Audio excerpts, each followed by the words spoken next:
Hello friends, പുതിയൊരു വീഡിയോയിലേക്ക് സ്വാഗതം. ഒരുപാട് ക്രിയേറ്റേഴ്സ് ചോദിക്കുന്ന ഒരു കാര്യമാണ്, എന്താണ് fair use policy? Fair use policy use ചെയ്ത് എങ്ങനെയാണ് നമ്മൾ കണ്ടന്റ് എല്ലാം ആഡ് ചെയ്യുന്നത്? ഇതിൽ എന്തെല്ലാമാണ് നമ്മൾ ശ്രദ്ധിക്കേണ്ടത്? ഇതിനെക്കുറിച്ചെല്ലാമാണ് ഇന്നത്തെ വീഡിയോയിൽ പറയുന്നത്. ഫെയർ യൂസ് പോളിസിയെക്കുറിച്ച് മനസ്സിലാക്കുന്നതിന് മുമ്പ് യൂട്യൂബിൻ്റെ ഫസ്റ്റ് റൂൾ ഓഫ് കോപ്പിറൈറ്റ് എന്താണ് എന്ന് നമ്മൾ മനസ്സിലാക്കിയിരിക്കണം. യൂട്യൂബിൻ്റെ ഫസ്റ്റ് റൂൾ ഓഫ് കോപ്പിറൈറ്റിൽ പറയുന്നത്, നമ്മൾ എന്താണോ ക്രിയേറ്റ് ചെയ്തിരിക്കുന്നത് അതാണ് നമ്മൾ യൂട്യൂബിൽ അപ്ലോഡ് ചെയ്യാൻ പാടൂ.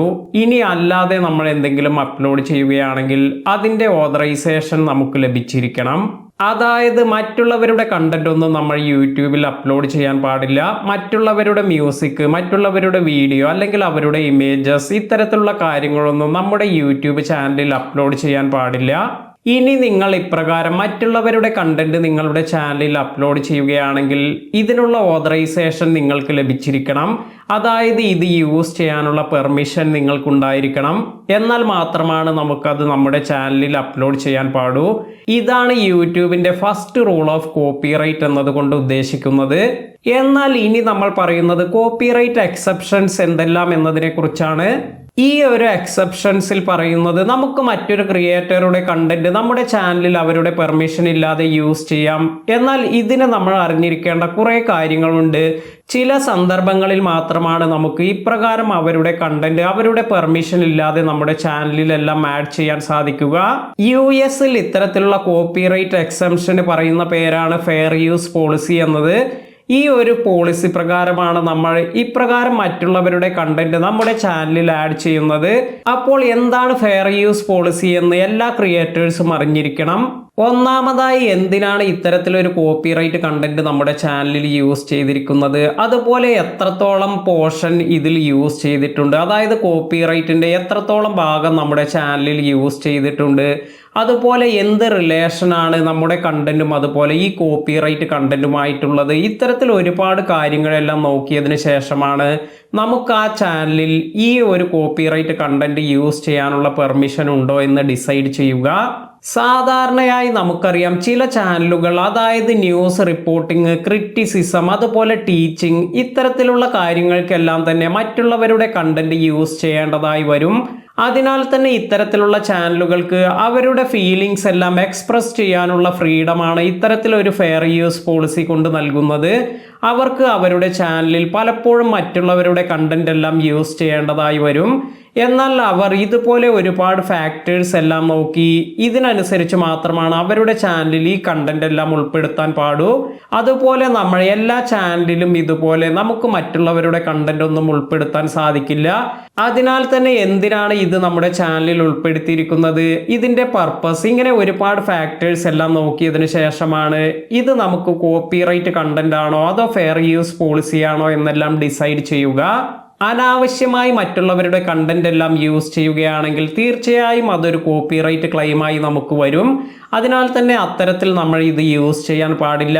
നേരത്തെ ഞാൻ പറഞ്ഞ കുറച്ച് കാറ്റഗറിയിലുള്ള ചാനലുകൾക്ക് അവർക്ക് ഇതിൻ്റെ ഇമ്പോർട്ടൻസ്, കാരണം അവർക്ക് ഈ കാര്യങ്ങളെക്കുറിച്ച് എക്സ്പ്ലെയിൻ ചെയ്യുന്നതിന് അല്ലെങ്കിൽ വാർത്തയെല്ലാം മറ്റുള്ളവരിലേക്ക് എത്തിക്കുന്നതിന് ഇത് മറ്റുള്ളവരുടെ കണ്ടന്റ് എല്ലാം ആവശ്യമായി വരും.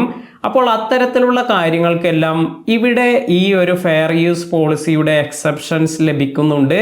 അതിനാൽ തന്നെ ഏതെങ്കിലും ഒരു ക്രിയേറ്റർ അവർ അവരുടെ കണ്ടന്റ് മറ്റൊരു ചാനലിൽ കാണുകയാണെങ്കിൽ പെട്ടെന്ന് തന്നെ ഇത് ടേക്ക് ഡൗൺ നോട്ടീസ് അല്ലെങ്കിൽ കോപ്പിറൈറ്റ് റിമൂവൽ റിക്വസ്റ്റ് ഒന്നും സെൻഡ് ചെയ്യാൻ പാടില്ല എന്നതാണ് റൂൾ.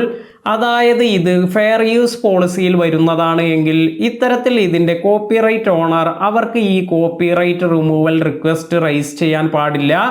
എന്നാൽ നമ്മുടെ ചാനലിൽ നമ്മൾ അവരുടെ കണ്ടന്റ് ഫെയർ യൂസ് പോളിസി അനുസരിച്ചല്ല യൂസ് ചെയ്യുന്നത് എങ്കിൽ ഇത്തരത്തിൽ അവർക്ക് ഇത് ടേക്ക് ഡൗൺ നോട്ടീസ് എല്ലാം നൽകാൻ സാധിക്കും. അതായത് കോപ്പിറൈറ്റ് റിമൂവൽ റിക്വസ്റ്റ് എല്ലാം റൈസ് ചെയ്യാം. ബേൺ കൺവെൻഷൻ എന്ന പേരിൽ ഒട്ടുമിക്ക രാജ്യങ്ങളും ഒരു പോളിസി സൈൻ ചെയ്തിട്ടുണ്ട്. ഇവിടെ പറയുന്നത്, നിങ്ങൾ ന്യൂസ് റിപ്പോർട്ടിംഗ് ചാനൽ അതുപോലെ റിലേറ്റഡ് ആയിട്ടുള്ള ചാനലുകൾക്കെല്ലാം ഇപ്രകാരം റീയൂസ്ഡ് കണ്ടന്റ്, അതായത് മറ്റുള്ളവരുടെ കണ്ടന്റ് ഫെയർ യൂസ് പോളിസി പ്രകാരം യൂസ് ചെയ്യാനുള്ള പെർമിഷനാണ് ഇവിടെ സൈൻ ചെയ്തിരിക്കുന്നത്. ഓരോ രാജ്യത്തിനനുസരിച്ച് ഇതിൻ്റെ നിയമത്തിൽ പലവിധ വ്യത്യാസങ്ങളെല്ലാം ഉണ്ട്. അതിനാൽ തന്നെ ഇത് ഒരു വാസ്റ്റായ ഒരു സബ്ജക്റ്റാണ് ഇപ്രകാരം ഫെയർ യൂസ് പോളിസി എന്നത്. നമ്മൾ മറ്റുള്ളവരുടെ കണ്ടന്റ് യൂസ് ചെയ്യുമ്പോൾ ഇതിൻ്റെ അത്യാവശ്യം എന്താണ് നമ്മുടെ ചാനലിൽ യൂസ് ചെയ്യേണ്ടത് ഇതെല്ലാം മനസ്സിലാക്കി അത്രയും നമുക്ക് ഉറപ്പുണ്ടെങ്കിൽ മാത്രമാണ് നമ്മൾ ആ കാര്യമെല്ലാം നമ്മുടെ ചാനലിൽ യൂസ് ചെയ്യാവൂ. ഇത്തരത്തിൽ ക്രിയേറ്റേഴ്സിന് കോപ്പിറൈറ്റ് ക്ലെയിം ഒന്നും വരാതിരിക്കുന്നതിന് വേണ്ടിയാണ് യൂട്യൂബ് ഇപ്രകാരം മറ്റുള്ളവരുടെ ഓഡിയോയിൽ നിന്ന് യൂട്യൂബിൻ്റെ ഒരു ഓഡിയോ ലൈബ്രറി എല്ലാം ഓപ്പൺ ചെയ്തിരിക്കുന്നത്. അതായത് ഇവിടെ നിന്ന് നിങ്ങൾ കണ്ടന്റ് യൂസ് ചെയ്ത് നിങ്ങളുടെ ചാനലിൽ ആഡ് ചെയ്യുകയാണെങ്കിൽ ഇതിനൊന്നും നിങ്ങൾക്ക് കോപ്പിറൈറ്റ് ക്ലെയിം ലഭിക്കില്ല. അതിനാൽ തന്നെ നിങ്ങളുടെ ചാനലിലേക്ക് കുറച്ച് സ്പെസിഫിക് ആയ മ്യൂസിക് എല്ലാം വേണമെങ്കിൽ നിങ്ങൾക്ക് ഇപ്രകാരം യൂട്യൂബ് ലൈബ്രറിയിൽ പോയതിനു ശേഷം, അതായത് യൂട്യൂബ് ഓഡിയോ ലൈബ്രറിയിൽ നിന്നും ഇത് ആക്സസ് ചെയ്ത് നിങ്ങളുടെ ചാനലിൽ ആഡ് ചെയ്യാം. ഇനി ഷോർട്സ് വീഡിയോസിൻ്റെ കാര്യത്തിലാണെങ്കിൽ ഷോർട്സ് വീഡിയോസ് അപ്ലോഡ് ചെയ്യുമ്പോൾ അതിൻ്റെ കണ്ടന്റ് ഓണർ ഇതിന് സാമ്പിളിംഗ് പെർമിഷൻ എല്ലാം നൽകുകയാണെങ്കിൽ അത്തരത്തിലുള്ള വീഡിയോസ് നമുക്ക് യൂസ് ചെയ്ത് സാമ്പിളിങ്ങിനെല്ലാം യൂസ് ചെയ്യാം.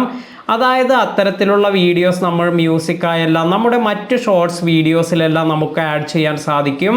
അതുപോലെ ഇത്തരത്തിലുള്ള ഒരുപാട് പ്രശ്നങ്ങൾ ഇല്ലാതാക്കുന്നതിനും അതുപോലെ ക്രിയേറ്റേഴ്സിന് കൂടുതൽ മ്യൂസിക് ആക്സസ് എല്ലാം നൽകുന്നതിന് വേണ്ടിയാണ് ക്രിയേറ്റർ മ്യൂസിക് എന്ന പുതിയ ഒരു അപ്ഡേറ്റ് യൂട്യൂബ് കൊണ്ടുവരാൻ പോകുന്നത്.